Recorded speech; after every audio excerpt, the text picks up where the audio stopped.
Futuri EXE, o podcast de gestão executiva de futebol do Futuri, está no ar e a gente está muito feliz com a receptividade de vocês nesse podcast de gestão executiva. Acho até que talvez seja o único em língua portuguesa que trate especificamente desse tema. E o nosso convidado de hoje, como vocês já viram no post e no link para chegar até aqui, Júlio Rondinelli, atualmente gerente de futebol do Juventude. Bem-vindo ao EXE, bem-vindo ao Futuri, Júlio.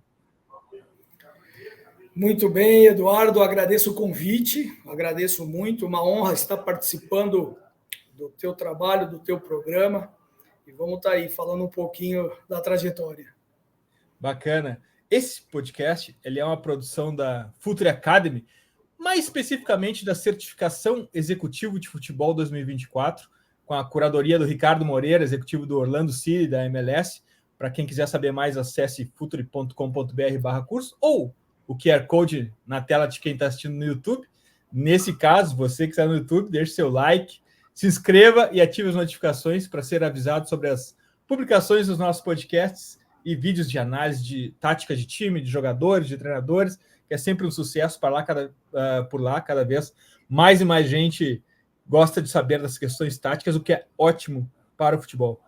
Júlio, mas sempre quando a gente acaba criando um conteúdo, ou mesmo quando quer vender um produto, sempre a gente tem que identificar que é a persona, né, que vai consumir esse conteúdo. E esse podcast aqui, apesar dele ser aberto e gratuito em todas as nossas redes sociais, é um conteúdo de valor que a gente entrega, ele também é uma aula aberta que a gente compartilha com os nossos alunos do Futuri Academy e com quem mais se interessar pela gestão executiva de futebol. Aliás, um parênteses aqui, eu estou vendo as apresentações dos alunos da certificação executiva de futebol, dos trabalhos de fim de trimestre, e o nível é altíssimo. Tenho certeza que a gente está formando um executivo global conectado com a nova indústria, e ressaltar, sim, na certificação tem trabalho de fim de trimestre, tem nota, então a gente está fazendo disso uma grande formação.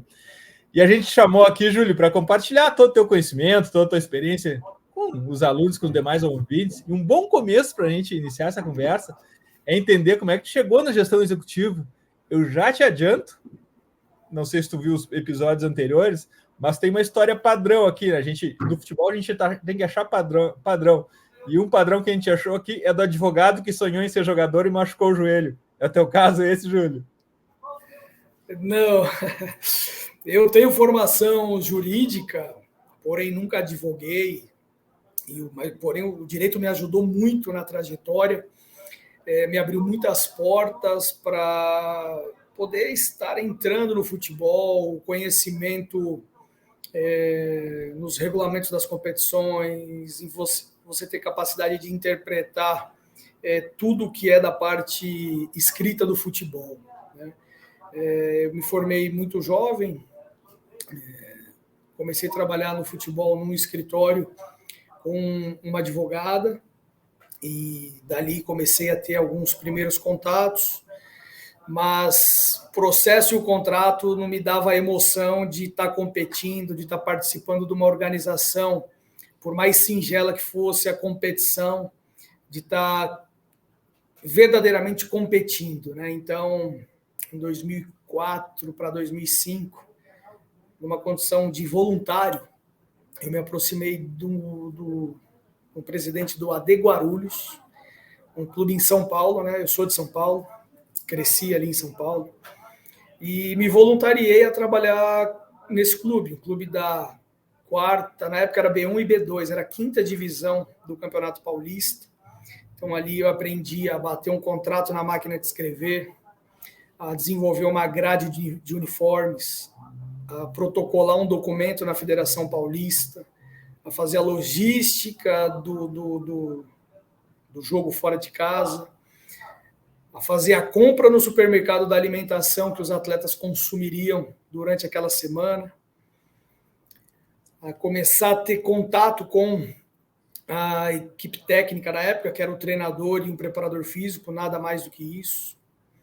E de uma forma muito simples, eu fui adquirindo conhecimento, né? Como eu descrevi no início, uma condição de voluntário e como se fosse uma pós-graduação, né, do curso, da universidade, da graduação, mas já pensando e tendo o objetivo de estar no futebol.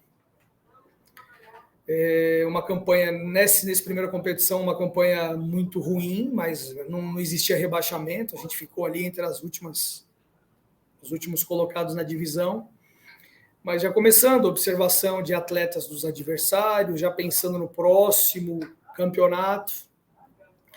Muito bem. O próximo passo, depois desse AD Guarulhos, aí já foi uma divisão acima, tal, mas eu não sou esse advogado que machucou o joelho. Eu jogava, nasci em Diadema, né, na cidade do Água Santa, o clube que eu trabalhei durante 3 anos, de 2020 até 2023, e jogava na várzea, nos times das empresas, nos times dos depósitos de material de construção, mas não tinha nível para poder competir profissionalmente, né? Jogava muito futebol de salão e tal. Então, eu ia iniciar falando um pouquinho da trajetória, mas eu voltei respondendo objetivamente a tua pergunta de como eu entrei no futebol. Bacana, Júlio. E eu já queria te agradecer por essa primeira resposta, porque hoje em dia o executivo de futebol, o diretor desportivo, é bastante midiático e as pessoas, de alguma forma, glamorizam, né, essa profissão, e essa tua primeira resposta já é uma certa injeção de realidade no que de fato é, e a gente pode aprofundar mais isso, mas eu tenho visto nessa projeção midiática dos executivos, que ninguém sabe muito bem o que o executivo faz. Se fala do executivo, o executivo virou contador de jogador, é isso que aparece na mídia, mas é muito mais complexa essa execução. Mas um ponto, Júlio, assim,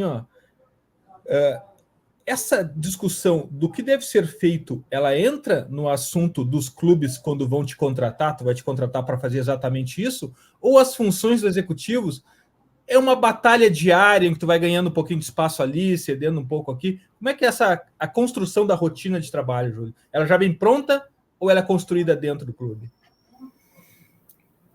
O Juventude é o 11º clube que eu trabalho, já estou aqui há 1 ano, e cada um dos clubes ele tem a sua identidade, o seu perfil. E esse 11º desafio, os 10 desafios anteriores, em cada um eu adquiri conhecimento, em cada um eu evoluí, mas primeiramente na chegada eu me adaptei aos cenários e depois disso dei o toque com a experiência, com a capacidade, acertando e também errando e aprendendo com esses erros. E a gente vai evoluindo a cada desafio. Então, claro que você montar o teu elenco, você liderar o teu departamento de futebol, ele é um trabalho amplo. Então, trazendo aqui para o nosso exemplo atual, um administrativo extremamente capacitado, um marketing muito bem definido, uma comunicação muito bem feita, o departamento de futebol profissional com tudo que é necessário para você participar de uma Série B e chegar até uma Série A, com muita capacidade, uma mão de obra muito qualificada, colaboradores não só comprometidos com os seus objetivos, mas principalmente compromissados com o objetivo do clube. Os atletas chegam, sentem segurança, a estruturação do clube ela reflete diretamente no resultado de campo. Claro que muitas vezes nós somos avaliados pelo resultado de campo. Esse atleta foi contratado, esse treinador foi contratado, as decisões foram tomadas naquela semana. Não, as decisões são tomadas durante um planejamento e uma execução. E durante todo esse momento de planejamento, no momento que você se propõe a trabalhar num clube da dimensão do Juventude, e eu participei de pelo menos 2 entrevistas antes de eu vir para cá, eles enxergaram potencial e capacidade de eu poder exercer essa função e até o presente momento estamos sendo muito felizes, né? E falei amplamente do conhecimento e do que eu poderia fazer no clube. E eles também me disseram tudo que esperavam do meu trabalho. E deu aquela junção, né? Aquela conexão. E a gente vem desenvolvendo esse trabalho já há 1 ano. E é um clube das organizações que eu já trabalhei, as uma das maiores, né? Trabalhei também no Avaí, no Criciúma, no Joinville, no Bragantino, enfim. Mas o Juventude hoje, ele reúne totais condições de crescer no cenário não só estadual, né? Atingimos agora a final do campeonato, como se consolidar também no cenário nacional. Já estamos na terceira fase da Copa do Brasil, que era um ponto que o clube ainda nos últimos anos não tinha atingido, e vamos disputar uma Série A na condição de sobrevivente, falando mais uma vez de uma forma não otimista ou pessimista, mas realista do nosso objetivo de permanência. Bacana. Júlio, e essa grande fase atual do Juventude, por estares aí comandando o departamento de futebol, me deixa à vontade para fazer uma pergunta que ela é sensível, mas ela é muito importante, sobre treinador. Eu quero tratar contigo sobre todo o ciclo do treinador, mas eu quero começar pelo ponto que é um ponto-chave no projeto esportivo. Por que se demite um treinador, Júlio? Qual é o ponto para demitir o treinador? Quais são os indicadores, o feeling, o sentimento, o que te faz convencer, ou a tua equipe do departamento de futebol, de que é a hora de trocar o treinador, Júlio? Muito bem. Desde 2020 até hoje, 2024, eu trabalhei com 3 treinadores. Sérgio Guedes, Thiago Carpini e o Roger. O Sérgio Guedes eu trabalhei durante 18 meses. Thiago Carpini, quase 18 meses também, mais ou menos isso. E o Roger está trabalhando com a gente há 3 meses. E por que a escolha de treinadores que tenham capacidade de realizar um trabalho a médio e longo prazo? Equilibrados, com conhecimento da competição, e que a gente pudesse dar toda a sustentação para ele desenvolver o trabalho. A demissão de um treinador unicamente pelo resultado de campo, eu entendo que não é justa. Por quê? Se aconteceu o insucesso, eu tenho um conceito de responsabilidade que é mérito e culpa sempre compartilhado no futebol. A culpa é de todo mundo, a culpa é minha. A culpa é da organização, é da equipe técnica, que talvez não estudou os adversários da forma que deveria, dos atletas que não corresponderam à expectativa do treinador.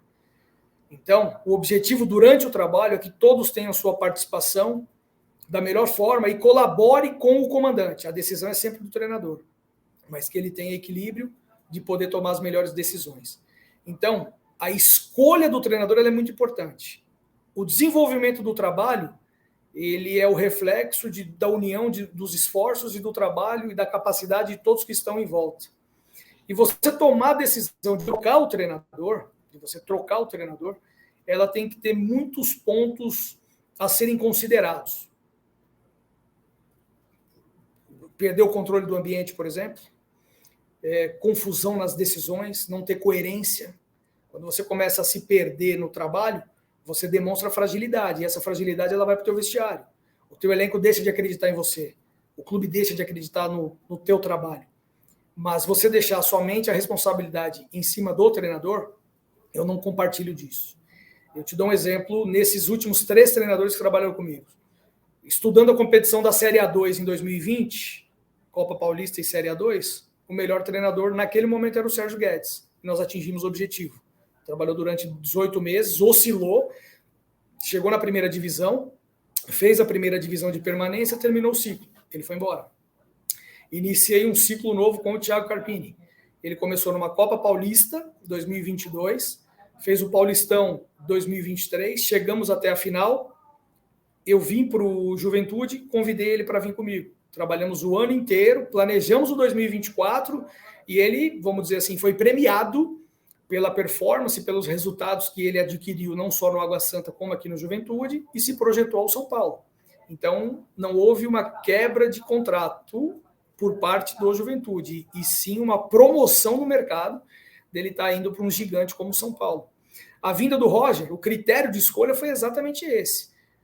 Experiente na competição, experiente na Série A, experiente no cenário nacional, E eu fiz uma pergunta antes de contratá-lo. Você conhece o meu elenco? Você tem capacidade de produzir com esse elenco? Estuda, dentro de 6 horas eu volto a te ligar. Liguei para ele, ele já tinha esmiuçado o nosso elenco, e tanto é que do dia 10 de janeiro que ele chegou até agora, talvez 2 atletas perderam espaço. Então, de 28 atletas, apenas 2 perderam espaço na avaliação do treinador. E a grande maioria está aprovada por ele para fazer parte da disputa do Campeonato Brasileiro da Série A. Então, a escolha do treinador, a contratação, ela diz muita coisa. Se você tem convicção no que você está contratando, você conhece aquele sujeito, sabe da capacidade dele, você não vai desligar ele por qualquer 2 derrotas seguidas. Não. Nós tivemos uma fase aqui, durante o Campeonato Estadual e a Copa do Brasil, que nós passamos um jejum de 6 jogos. 6 jogos. E a via comum do futebol, a vala comum, vamos dizer assim, põe na conta do treinador, e a responsabilidade é compartilhada pelo departamento de futebol. Eu sempre fiz isso, vou dizer sempre assim, né? Depois de ter adquirido muita experiência no cenário, e às vezes você troca um treinador, chega um outro cara aqui e vai dizer que o elenco não presta, que o elenco é limitado, que o elenco não está preparado para a Série A. Eu não tenho recurso para trocar meu elenco. É esse elenco que vai para o brasileiro da Série A. Bacana. Júlio, a quem tu responde? Quem é teu superior hierárquico que tu responde que tu tem que prestar contas? E assim, não exatamente no Juventude, mas assim, de regra geral, o executivo presta contas para quem? Muito bem. Aqui no Juventude, nós temos um comitê gestor, composto por 4 membros, todos eles muito apaixonados pelo Juventude e que nos dão a liberdade de criar e executar com responsabilidade. Então, eu respondo ao comitê, ao vice-presidente e ao presidente. Esse é mais ou menos o organograma que está acima da minha função. Bacana. Júlio, o futebol é praticamente um determinismo econômico. A gente pega os orçamentos dos clubes no balanço, é muito parecida com a tabela de classificação de pontos corridos. Só que o Juventude tem desvirtuado isso. E tem desvirtuado isso, de alguma forma, também pelo seu departamento de mercado, pelo perfil de jogadores que tem contratado. Qual a importância do departamento de mercado, Júlio, na configuração atual da indústria? Um departamento de mercado não só da Juventude, mas de um clube de futebol. E que jogador está procurando no mercado, Júlio? Muito bem. O desenvolvimento do mercado, a avaliação, a inteligência, que é assim como eu defino, ele é muito importante. Eu preciso ter uma definição de opções para compartilhar com o treinador. Claro que a gente entendendo o modelo de jogo, entendendo a competição, entendendo o que nós temos disponível de recurso para poder escolher o atleta, são 3 parâmetros, 3 índices muito importantes. Então, nós temos um departamento de inteligência bem equipado, com um monitoramento permanente das principais competições nacionais e também iniciando um monitoramento do mercado sul-americano de uma forma mais profunda para tomarmos as decisões nas principais escolhas. Então, a inteligência do departamento de futebol de uma equipe de Série B, de Série A, de Série C, ele tem que ser muito atuante. Você tem que ter parâmetros e critérios para você fazer as escolhas. Não é chegar um empresário aqui e dizer, tem esse, são bons jogadores para você. Quem tem que ter avaliação somos nós. E eu vou te dizer, os jogadores que mais dão certo nas trajetórias são jogadores monitorados que nós vamos atrás. É claro que os jogadores oferecidos, alguns também podem dar certo, por que não? Mas os que dão mais certo, os que mais correspondem à expectativa no momento da contratação, são jogadores que nós monitoramos, nós acompanhamos, compartilhamos com 3, 4, 5 pessoas no departamento, considerando pontos positivos, pontos negativos, considerando questão econômica, modelo de trabalho, competição, para poder buscar o jogador. Então, a gente leva muitos fatores, consideramos muitos fatores para poder fazer essa escolha. E aí, varia muito, né, Eduardo? Hoje eu estou te falando de um cenário Série B, Série A. Mas quando você está num clube menor, ou que, dependendo da trajetória, né, dependendo do que o clube tem à disposição, os critérios são os mesmos, mas talvez você não vai ter tantos colaboradores disponíveis para engrandecer o departamento e minimizar erro no momento da escolha. O o glamour, as fotos, a manchete, o Twitter, ele quer saber sobre contratações de atletas. Mas a verdade é que a gasolina para o projeto esportivo está na venda do atleta. Como é que tu lida com a venda? Tu prepara essa venda? Tu tem profissional? Como é que na tua cabeça é a estratégia de vendas de atletas? Muito bem, muito bem. Aqui no Juventude, nós fizemos a venda de um atleta o ano passado, que era o principal atacante, mas foi necessário a gente fazer a venda para terminar o ano. Eu penso que a geração de receita através da negociação de ativos, ela é muito importante, não só para o Juventude, como para todos os clubes do cenário nacional, né? O maior clube do Brasil, ou o clube mais vencedor do Brasil atualmente, vende muito bem. E vem a roda girando, já vem o outro, ou já tem o alvo de poder buscar o substituto. Isso é uma coisa que, na realidade do futebol brasileiro, ela é muito presente.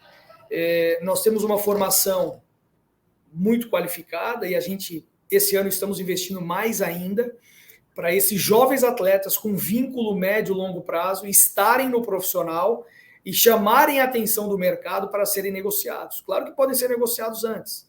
O ano passado nós fizemos três negócios pequenos com o Internacional de jogadores de 15, 16 anos, mas com uma entrada de baixo valor econômico. Mas fizemos. Nesse momento, na última súmula, no jogo contra o Internacional, na final do Gauchão, nós tínhamos 6 atletas formados na base. Nós temos um atleta que já fez 2 partidas esse ano, que tem 16 anos. E está no profissional por mérito. Está no profissional porque foi oportunizado nas sessões de treinamento, atingiu o objetivo na avaliação da comissão técnica e hoje está figurando no elenco profissional. Então, uma base bem estruturada, uma boa campanha, com uma estrutura de jogadores experientes, jogadores acostumados a sustentar e darem estabilidade aos jovens, é um formato interessante a ser praticado. O Juventude é adepto desse modelo. Nós estamos sendo bem agressivos na colocação de jovens no elenco profissional. Falando também do ano de 2023, o atleta que fez o gol do acesso contra o Ceará tem 18 anos, que é o Juan. Jogou 30 jogos na Série B. Tivemos algumas propostas no final do ano, mas as propostas não atingiram o objetivo do clube. Então, ele continua com a gente, participando ativamente da campanha também. Então, o resultado técnico, ele fortalece o resultado comercial, que é necessário para você manter o resultado técnico com investimento, com salários, com premiações. E esse é um ciclo natural de geração de receita. Então, você tem todo o teu espaço de camisa, de estádio, todo o teu marketing muito ativo gerando receita. Você tem a receita gerada pela televisão, que tem os direitos de transmissão das competições. E, paralelo a isso, né, mas não sendo uma via menos importante do que as principais gerações de receita, os associados, enfim, é a comercialização dos ativos dos clubes. E, para mim, é uma coisa muito importante. Eu já estou vendo jogadores que há 18 anos foram negociados, que eu participei da negociação, parando de jogar, né? E outros ainda em atividade cada vez maior, crescendo a cada competição. É muito interessante a gente acompanhar e ver o crescimento de atletas que são realmente profissionais e conseguem se sustentar tanto tempo aí no mercado principal. Bacana. Tudo isso é uma construção, e aqui o podcast XZ também é uma construção, porque a cada conversa que a gente vai tendo com vocês, executivos, a gente vai aprendendo e vai construindo o próprio podcast. E numa dessas perguntas e dessas conversas que a gente tem feito, surgiu também o departamento médico. A importância do departamento médico de um clube. Primeiro, como diz o Bruno, como o Bruno falou no podcast, avião parado não dá dinheiro, jogador parado não dá dinheiro, e nem pontos para o clube. Mas a gente descobriu, além da agilidade, da eficiência no departamento médico, também a gente acabou descobrindo aqui que é um momento onde o atleta se abre, começa a falar de coisas além do futebol, está mais sério, está separado do grupo, não está indo viajar, não está sendo relacionado. Como é que é esse momento do departamento médico, Júlio? O de humanização mesmo, de conexão com os atletas? Muito bem, muito bem. É mais ou menos igual o seguro do carro ou seguro saúde, né? Você paga, você tem, mas você não quer usar. Ele está lá à tua disposição, mas você não quer usar. Então, você fazendo uma analogia com o veículo, né? Que você faça as revisões, o preventivo, cuide da tua máquina para você não entrar na oficina e ficar esperando você cicatrizar ou você esperando uma melhora, né? Então, eu penso que o trabalho do departamento médico ele é amplo, em conexão com a fisiologia, com a preparação física, com todo o departamento de futebol, para te dar uma estruturação e realizar um trabalho preventivo para o atleta não ficar parado no departamento médico. O que o Bruno falou é perfeito. Um atleta parado 10 dias, ele significa 1/3 do salário que você não consumiu o futebol daquele atleta. 10 dias correspondendo a 1/3 do mês. Então, naquele momento que o atleta está ali na maca, ele está com o fisioterapeuta, ele está com o médico, ele está com as pessoas que cercam o DM, e muitas vezes ele se abre, muitas vezes ele traz um problema externo, e ali tem que ter uma energia muito positiva dos colaboradores que estão ali, sempre motivando, mostrando que é possível ele retornar com um prazo mais curto, desde que ele seja disciplinado no seu tratamento, que o seu pensamento seja muito positivo, para você poder voltar a atuar, porque ele está no clube, está contratado e quer trabalhar, e não pode trabalhar em virtude de uma lesão. Então é um momento que o atleta ele tem que estar muito focado, falando de profissionalismo, que ele esteja com aquela energia positiva e com um objetivo claro de minimizar o tempo de estar ali acometido por uma lesão ou por alguma coisa que impeça dele poder trabalhar, né? O departamento do médico hoje, falando atualmente aqui do clube, é extremamente profissional. Nós temos 5 médicos, nós temos 3 fisioterapeutas à disposição somente do profissional, os 2 massagistas ali, que um staff muito positivo. Então, o clube conta com um seguro-saúde que dá uma retaguarda importante também. E o trabalho feito, né, descrito dessa forma que eu te falei.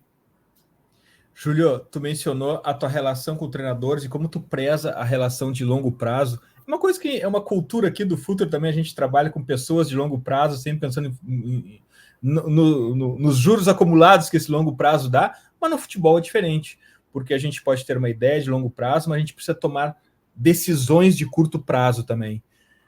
Como é que tu lida com isso, curto prazo versus longo prazo? Não existe um sem o outro? São inimigos? Como é que é essa batalha do curto prazo contra o longo prazo no futebol, Júlio? Muito bem. Sem trazer para o âmbito assim de contratação ou de demissão, mas eu procuro ser muito ativo nas tomadas de decisão, muito ativo. Sempre me posicionando, procurando ser equilibrado, mas nunca deixando de ter energia nas decisões.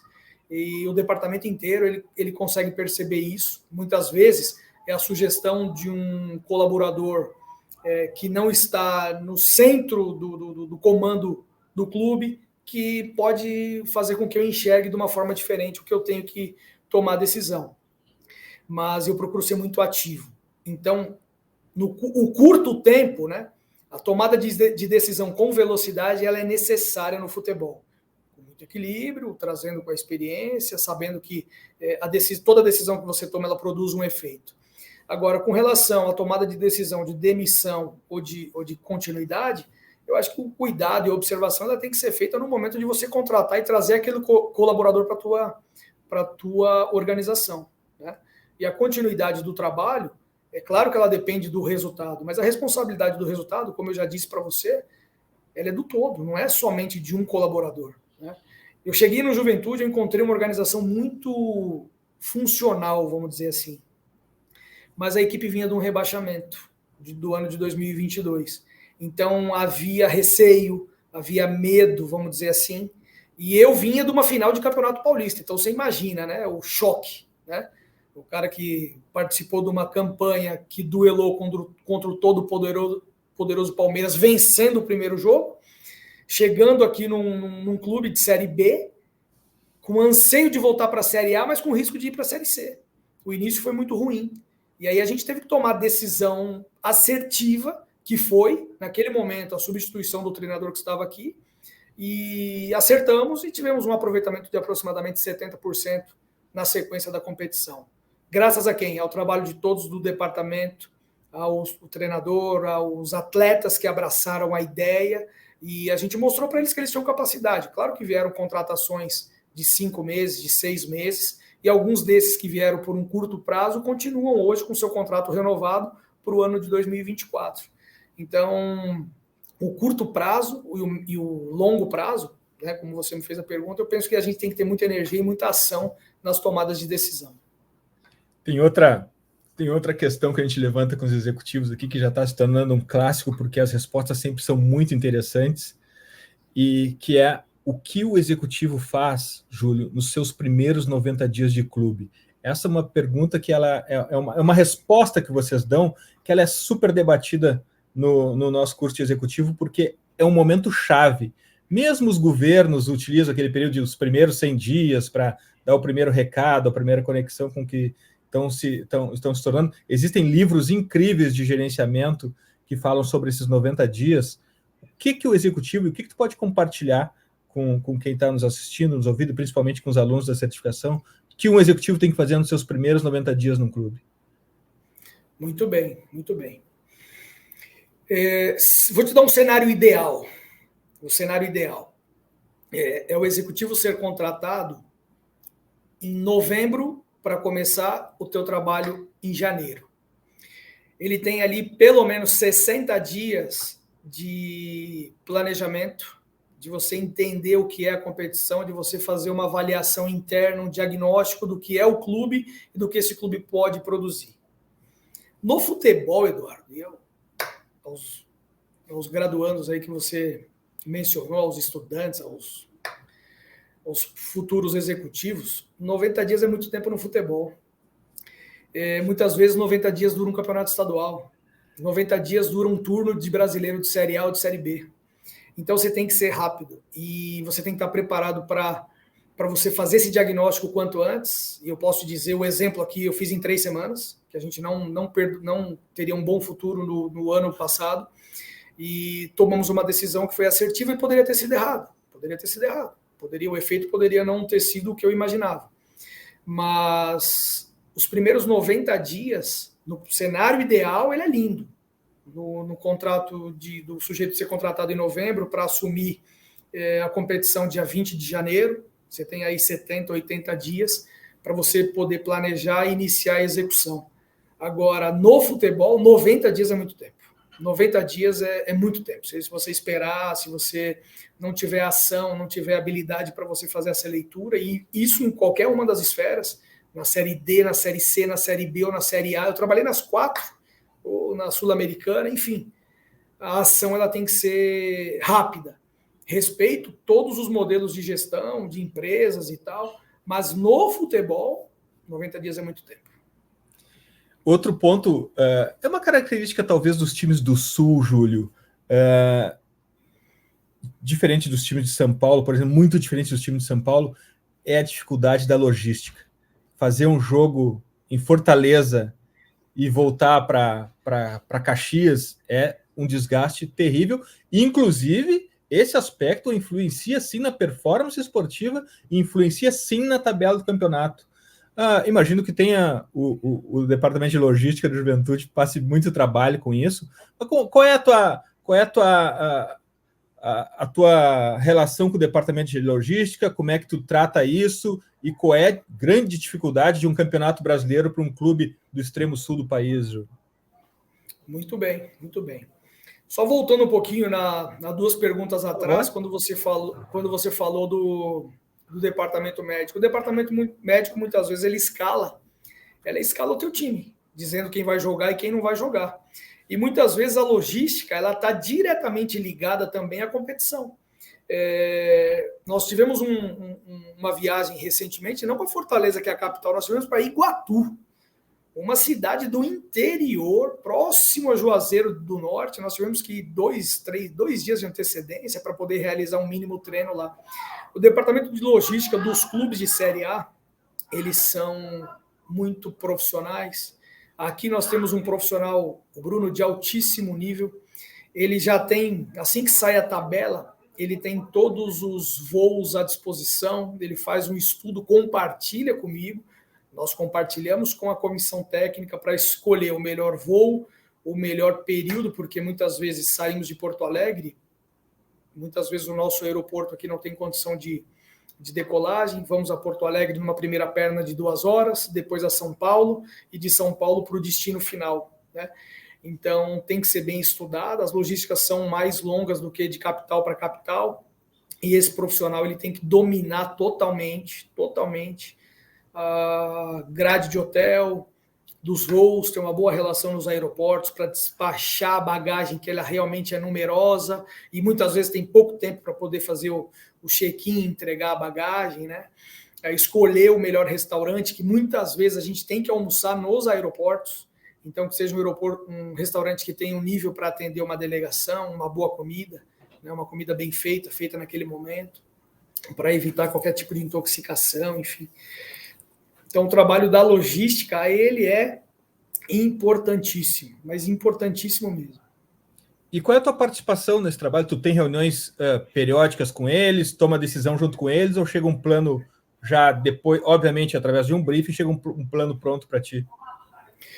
Participo diretamente, confio plenamente no profissional que trabalha aqui comigo no clube, ele dá a sugestão dele, muitas vezes a gente pode fazer um contraponto, podemos ir 2 dias antes, podemos ter um prazo logo depois do jogo, colocar os atletas no avião e voltar para cá.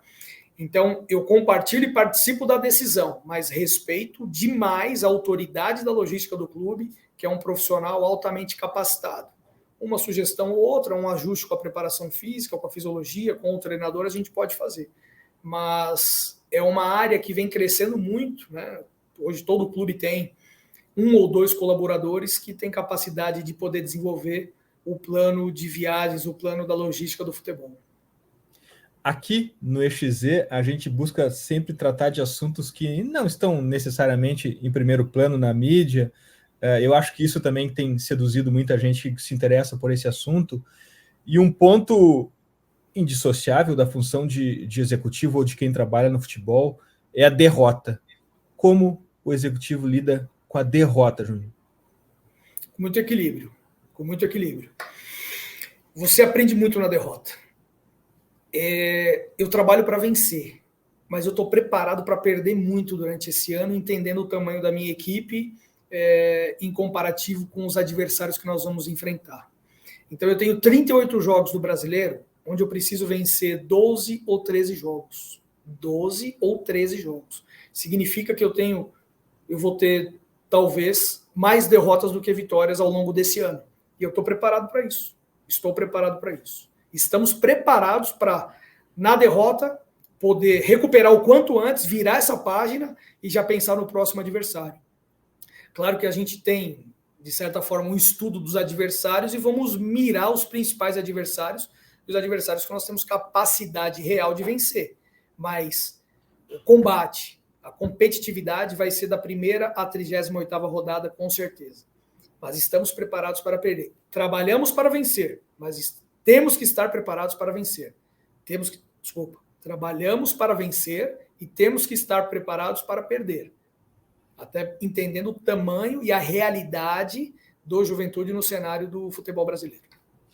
Essa é uma das habilidades que tem que vir numa mochilinha de soft skills do executivo, junto com outra que é muito importante. É claro que a gente está tratando aqui de aspectos profissionais do trabalho, das tarefas, da função de executivo, e o nosso público é mais qualificado, entende tudo isso, mas quando tu te comunicas, e a comunicação é muito importante, quando tu te comunicas geralmente para a torcida, para influencers, para jornalistas.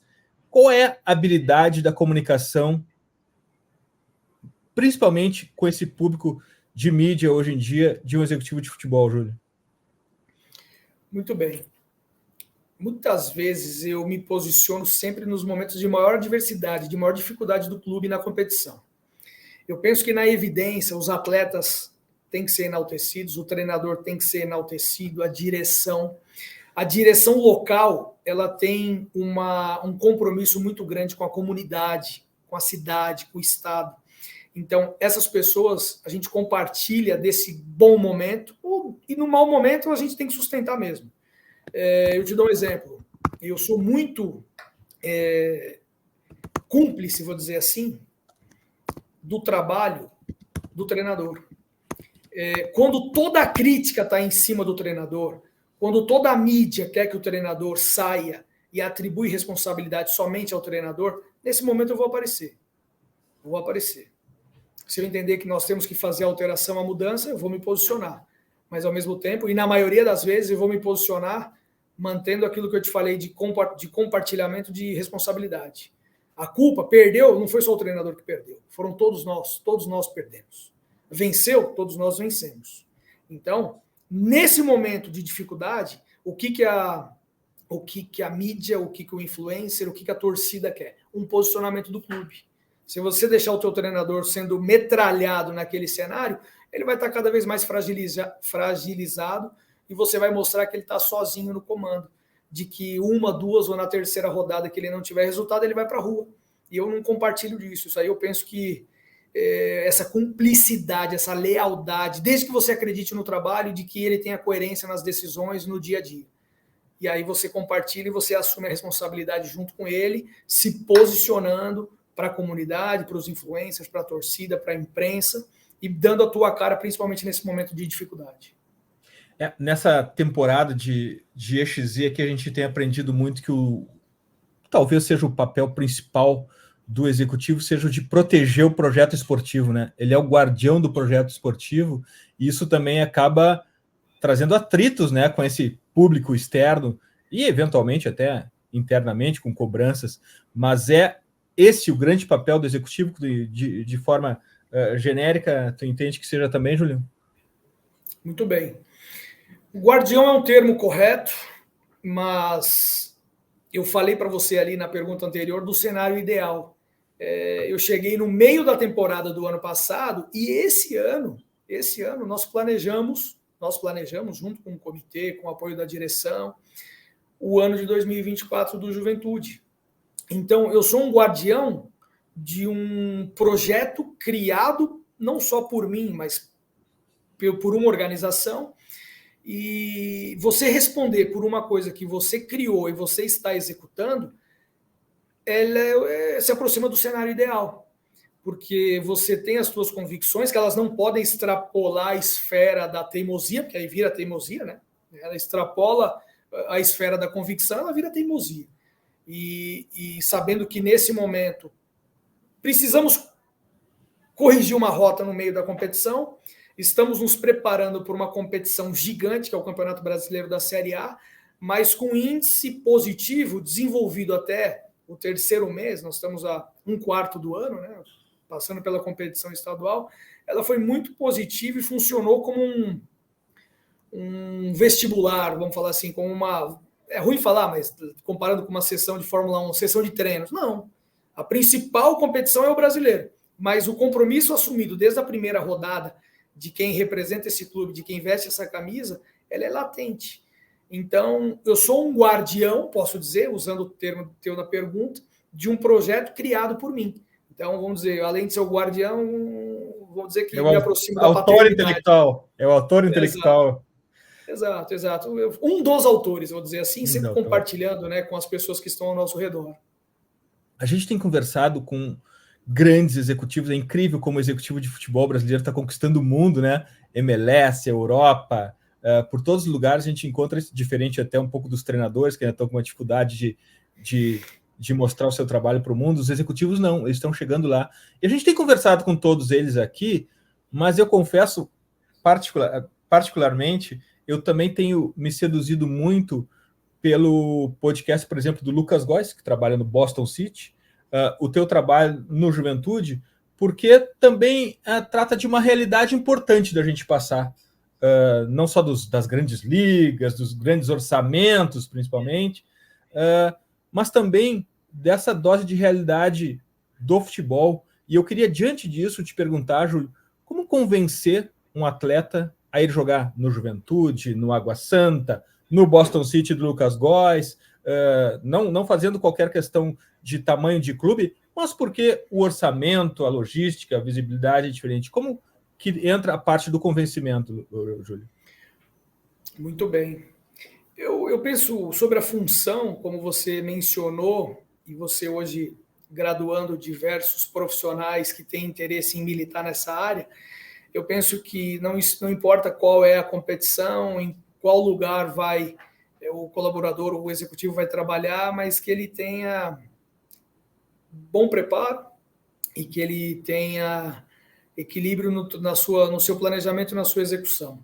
Isso é um ponto muito importante. Então, claro que a gente vai acumulando experiências e, como eu te mencionei, em várias esferas onde eu já atuei, e a gente chega num nível de Série A bem preparado e olhando para trás, sabendo que a gente participou de, vamos dizer assim, são quase 20 anos de trajetória, em vários cenários distintos. Então, eu já contratei jogadores de R$ 1.500, eu já fiz contrato de 6 meses, eu já fiz contrato de R$ 5 milhões, eu já fiz aqui mesmo, eu tenho um orçamento rigoroso, um orçamento que nós respeitamos mensalmente. Eu tenho que convencer o atleta a vir jogar pro Juventude, a vir jogar no Juventude, a figurar no plantel, no elenco, e que ele venha com muito prazer, que ele não tenha compromisso somente com o contrato e com o recebimento mensal, que ele tenha um compromisso assumido com o Juventude, com a coletividade, comigo, com a comissão técnica, e ele saiba que ele veio aqui para vencer. Ele sabe que ele vem aqui com uma remuneração fixa, que é o teu salário, e com uma remuneração que eu estimulo muito, que é a premiação. Dentro de um planejamento, eu já sei o que eu tenho mensal fixo e o que eu tenho variável com relação à premiação.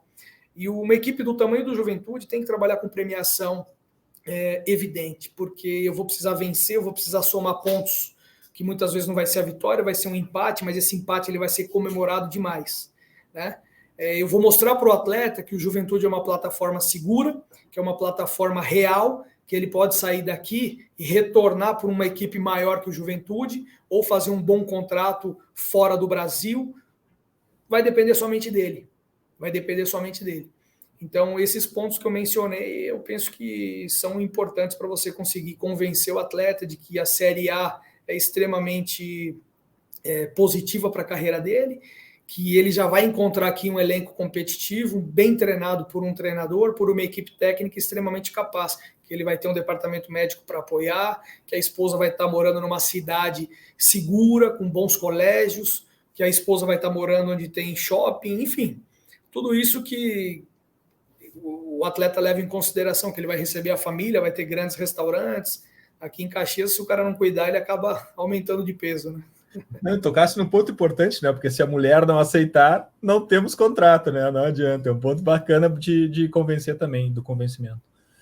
Júlio, olha só. Por muitos e muitos anos, o futebol vai lá e joga, e ganha e perde. Não havia um projeto estabelecido. Talvez na última década, no começo desse século, se começou a falar em projeto esportivo. Quem somos, qual é o nosso orçamento, qual é a nossa cultura, qual é a cultura da sede do clube onde ele está, e aonde a gente quer chegar. E diante disso apareceram vários grandes projetos inspiradores. Tem algum projeto de algum clube ou de um diretor esportivo, de um executivo de futebol que tu admiras do Brasil ou do exterior? Tem alguém que diga, cara, esse cara é bem bacana, esse clube tem um projeto legal? Tem alguma coisa que te inspira, que tu olha com carinho? Muito bem. Eu admiro, e já comentei isso publicamente com várias pessoas, o formato, a filosofia e o desenvolvimento do trabalho do Atlético Paranaense, que não para de investir na formação, esses atletas muito bem, vamos dizer assim, preparados, cuidados, criados por uma máquina de fazer jogadores, que é o Atlético. Esses atletas muitas vezes são lançados na equipe principal, ou talvez nem lançados na equipe principal, já negociados. Um presidente que mantém a soberania do clube evidente, né? Ele tem a sua filosofia própria de condução, uma boa escolha nos colaboradores, pessoas preparadas para estarem ali, entendendo o que é a organização Atlético, um centro de treinamento espetacular, uma arena espetacular, estabelecido numa cidade, Curitiba, que também tem um rival gigante, que é o Curitiba, que também está retomando a sua linha de crescimento, e isso um puxa o outro, né? Então, para dizer próximo de nós aqui, seria um modelo de trabalho desenvolvido pelo Atlético Paranaense, né? A gente sabe que dos grandes clubes do Brasil, vou falar um exemplo do Palmeiras, por exemplo, é a equipe mais vitoriosa, a equipe que mais detém investimento, passou por momentos ruins com rebaixamentos e talvez tenha aprendido muito, né? As internas do clube, as pessoas que pensam futebol no Palmeiras, por exemplo, que também é uma organização a ser mencionada como produtora de atleta, um clube que não para de investir na sua formação, em profissionais altamente capacitados, e esses clubes, eles com certeza ficarão aí durante muito tempo na primeira página de classificação do futebol brasileiro. Terminando aqui, para cumprir com o horário que a gente acordou aqui numa semana tão importante do Juventude, aqui na nossa certificação Futre Executivo de Futebol 2024, a gente tem, além do curso, uma lista de conteúdos, uma lista dinâmica que todo mundo que passa por aqui deixa um conteúdo para o pessoal ir lá, buscar, aprender, ler, assistir, e que também é, sim, uma forma de educação. Tem algum conteúdo que tu possa deixar para nós? É algo interessante que tu acha que serviu para o teu trabalho, para a tua função, para as tuas ideias, para o teu conhecimento, e que possa compartilhar com essa galera? Muito bem. Essa galera que você mencionou, eles estão num caminho corretíssimo, sendo graduados por vocês, pessoas extremamente capacitadas, que falam e conhecem muito de futebol, e conhecem de todos os recursos que estão à disposição para utilização na graduação e também no dia a dia. Eu estou aqui participando contigo, mas com certeza estou adquirindo conhecimento, até mesmo na essência das tuas perguntas. Então, que essas pessoas, esses alunos, esses acadêmicos, vamos dizer assim, se preparem muito bem, que busquem oportunidades no mercado. Não importa, que não pense em começar pelo Atlético Mineiro, pelo Corinthians, pelo Cruzeiro. Às vezes você vai ter que começar por uma organização menor. E nessa organização menor, você vai estar se preparando para você chegar no clube maior. Então, prepare-se, ouça as pessoas experientes, como do teu curso, seja do curso da CBF, que tem coisas muito positivas e outras não tão positivas também, que aí é invenção, eu até brinco, às vezes são aspirantes a Charles Miller, né? Isso não existe. Eu nunca vou ser um aspirante a Charles Miller. Eu fui forjado totalmente na realidade do futebol, sempre com muito otimismo, mas sendo muito realista. Então, poder estar compartilhando um pouquinho da nossa experiência, da formação de uma equipe de orçamento de R$100 mil, num orçamento de R$880 mil, que era o Água Santa o ano passado, que superamos Red Bull, Santos, não vencemos o Santos, mas empatamos. Eliminamos o São Paulo, chegamos na final contra o Palmeiras, como também já tive resultados de trabalho não bons, e nesse momento a gente aprendeu bastante. E poder estar falando um pouquinho da realidade do futebol, eu penso que estou colaborando aí com os teus acadêmicos. Elencar uma obra, elencar um título, elencar um livro, elencar um filme, isso é uma coisa muito relativa, que a pessoa vai acabar se identificando e buscando conhecimento em várias esferas. Eu aprendi muito na realidade, sabe, Eduardo? Eu aprendi aí, como mencionei para você, como um colaborador, muitas vezes como um colaborador que tinha apoio da prefeitura ou de um patrocinador que tinha interesse em divulgar a marca dele ali para organizar o futebol, em clubes de dono, né? Eu trabalhei no Bragantino antes de ser o Red Bull Bragantino, que tinha um dono, que muitas vezes a gente foi campeão da Série C em 2007, eu colaborando com o presidente, depois em 2015 numa parceria do Corinthians com o Bragantino, um projeto do Tubarão, que era uma startup em Santa Catarina. Fiquei durante 3 anos, um meteoro que chegou num determinado momento, apagou e sumiu do cenário, né? Santo André, em São Paulo, que para mim, das camisas do interior, vamos dizer assim, a mais forte dos menores, um clube respeitadíssimo em São Paulo. O Água Santa, que era um clube que veio da 2ª divisão e chegou na final do Campeonato Paulista em 3 anos de trabalho realizado com a nossa participação. Então, tudo isso são experiências, tudo isso são, vamos dizer assim, uma graduação na vida real, né? Então, respeito todos os colegas de trabalho, todos os que militam no meio do futebol, exercendo essa função. E eu acho que a gente, né, está chegando aqui numa final de Campeonato Gaúcho, o primeiro Campeonato Gaúcho que eu disputo, e chegando firme para fazer dois duelos importantes contra o gigante Grêmio do Renato Gaúcho, uma equipe tradicionalíssima.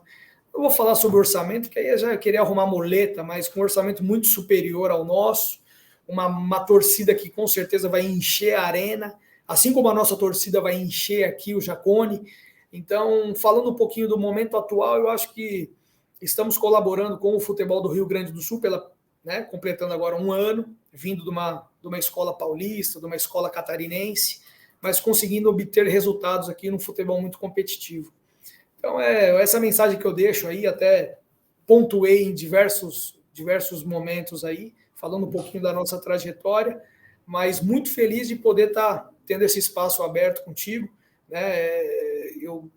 Até hoje eu não me lembro de ter falado para acadêmicos ou da gestão, ou da supervisão, não me lembro, nunca fui convidado, fico honrado de ser convidado por você, e sempre que você quiser estarei à tua disposição, ok? Júlio, muitíssimo obrigado pelo teu depoimento, pelo compartilhamento das tuas ideias, do teu conhecimento, da tua experiência. Isso é muito importante, não só para os nossos alunos da certificação, mas aqui no Futre a gente tem um propósito desde o dia 1, colaborar com a indústria. E é esse tipo de conteúdo, esse tipo de conversa que faz com que a gente colabore com a indústria. Muitíssimo obrigado. Sabe da minha admiração por ti, pelo teu trabalho. O Juventude é um parceiro, o Futlink, afinal de contas também. Desejamos sorte na temporada. A gente vai estar torcendo aqui por ti e por todo o time. Valeu, Julio. Muito obrigado. Boa sorte a todos, que todos atinjam todos os objetivos traçados na trajetória de cada um de vocês. Valeu.